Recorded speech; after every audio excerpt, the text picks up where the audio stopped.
खबर शामिल करते हैं, जहां चेहलम हजरत इमाम हुसैन के सिलसिला में अमन ओमान की सूरत-ए-हाल को बरकरार रखने के लिए सीपीओ फैसलाबाद डीआईजी कामरान आदिल की हदायत पर जिले पुलिस और पाक फौज की जानिब से मुश्तरका फ्लैग किया गया। तफसीलात के मुताबिक city police officer DIG Kamran Adil की हदायत पर शहर में अमन ओमान की फिजा और चेहलम हजरत इमाम हुसैन के पेश नजर फैसलाबाद पुलिस का पाक फौज के साथ दस्ते के साथ flag march SP Lalpur division Rahman Qadir की सरबराही में हुआ।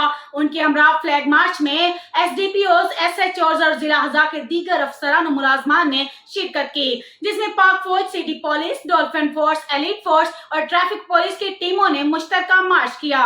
फ्लैग मार्च पुलिस लाइन से शुरू होकर मुख्तलिफ शाहराहों से होकर वापस पुलिस लाइन पहुंचकर इख्तिताम पजीर हुआ। फ्लैग मार्च का मकसद चेहलम हजरत इमाम हुसैन में अमन ओमान की सूरत-ए-हाल को बरकरार रखना और अवाम को तहफ़्फ़ुज़ का एहसास दिलाना है। मजीद ऐसी खबरों से बाखबर रहने के लिए देखते रहिएगा चैनल 1/1 न्यूज़ HD।